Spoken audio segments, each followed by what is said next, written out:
Tonight's story is one of the most unsettling accounts I've heard on this show. A man escapes the stress of everyday life by retreating to a cabin deep in the Oregon wilderness, only to discover something that would change the way he sees the world and his own safety forever. Michael Carr, thank you for joining us. Thanks, Jack. Honestly, I'm still not sure why I agreed to this.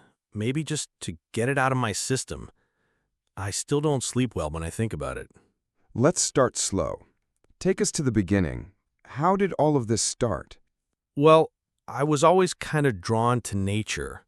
Even as a kid, I didn't do well in crowds. Cities drained me. Too much noise, too many eyes. So as an adult, whenever I could, I'd leave town, even just for a day hike or to go fishing. That silence, it calmed me. About 7 years ago, I started seriously looking for a piece of land in Oregon.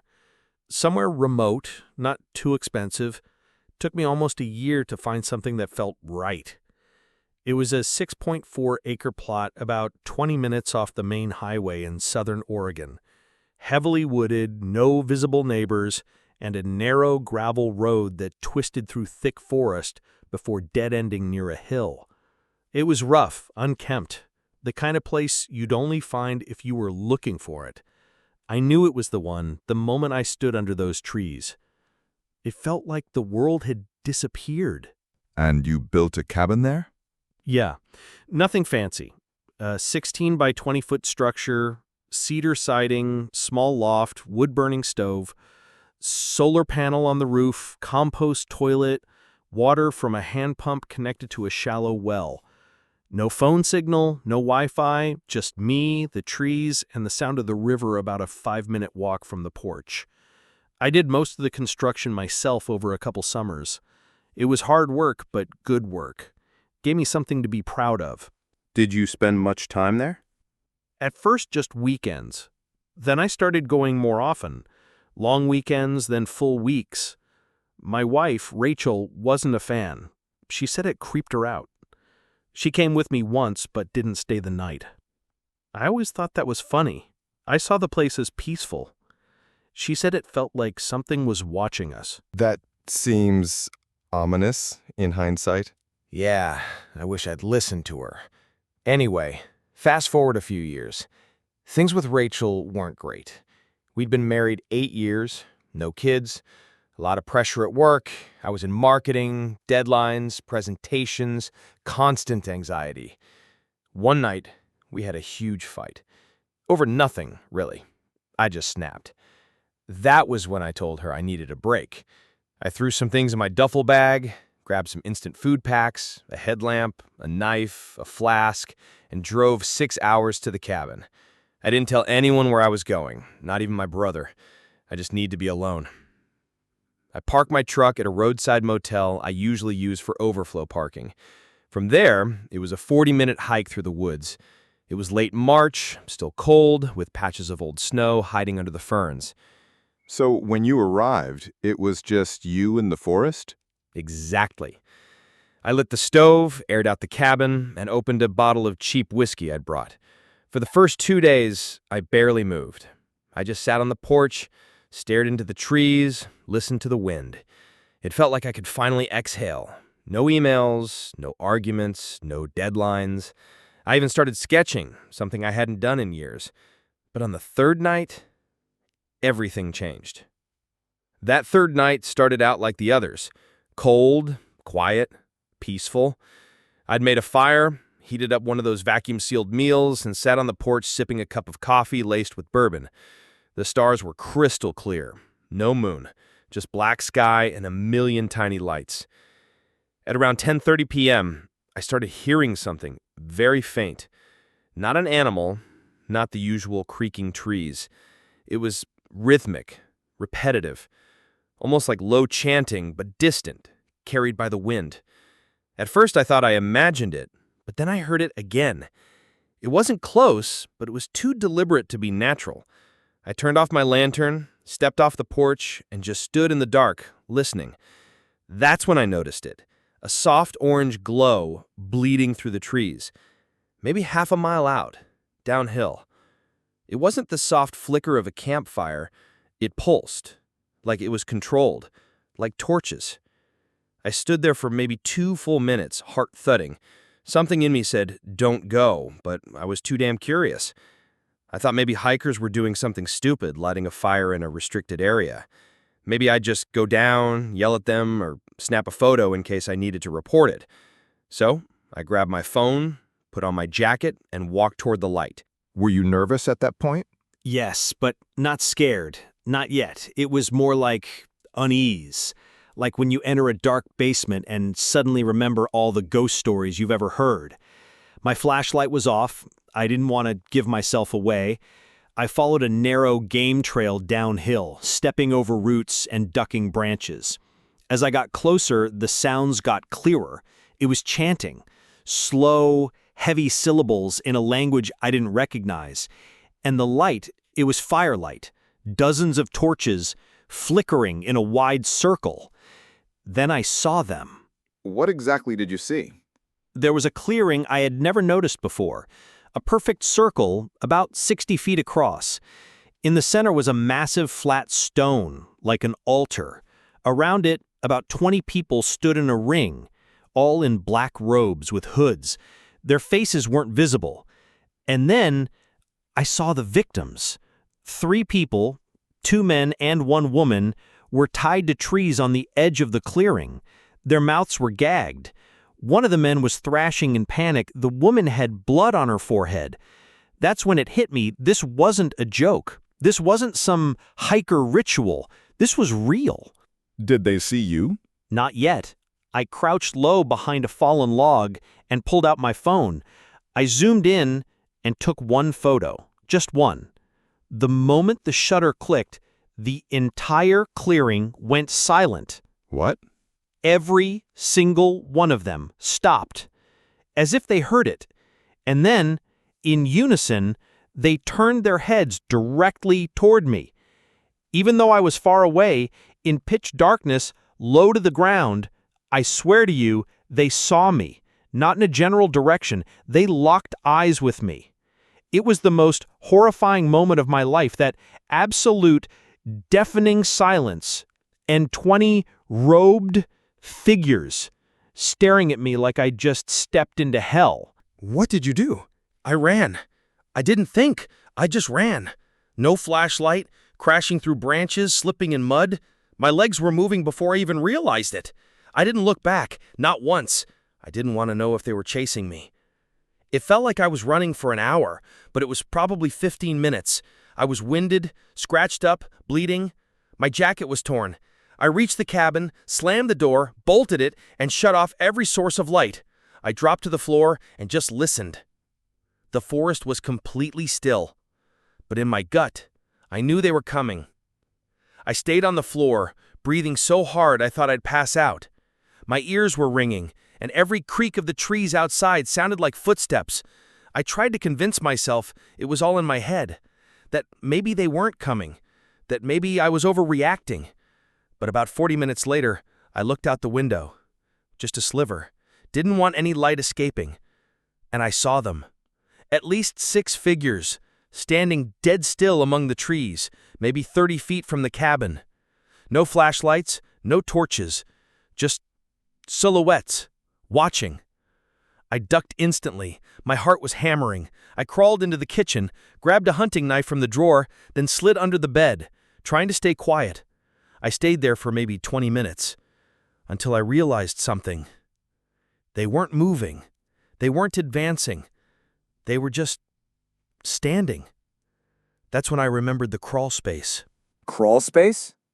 Yeah, the cabin sat on stilted posts because of the uneven slope. There was about 3 feet of space under the floorboards, dry, packed earth. I had built a panel in the floor that could be lifted in case of plumbing issues or animals getting under there. I decided it was safer than staying in the open. I pried up the panel slowly and lowered myself down, pulling the hatch shut above me. It was pitch black, cold, smelled of dirt and old cedar, but it felt safer than upstairs. I curled up beside one of the support beams, trying not to make a sound. I could still hear faint movements above, like footsteps on the porch. the creak of old wood. Then came the worst part. What happened? They started knocking. Not banging, not trying to break in, just soft, deliberate knocking on the door. Like they were waiting. Like they knew I was listening. It went on for nearly 20 minutes. And then it stopped. I lay there in total silence, frozen. I didn't dare move. I waited until I couldn't hear a thing. Not a step, not a breath, nothing. Then I waited another hour just to be sure. Finally, I lifted the panel again, slowly, quietly, and peeked around the cabin. It was empty. They were gone. Or so I thought. They weren't? No. I crept to the window, looked outside, and there they were. Now there were dozens, lining the tree line. Silent, still, watching. I don't know how long they had been there. It was like they were waiting for something. Or someone. That's when I remembered the kayak. I had strapped it to the interior wall just inside the door. My plan had always been to use it for river trips in the summer. That night, it became my only way out.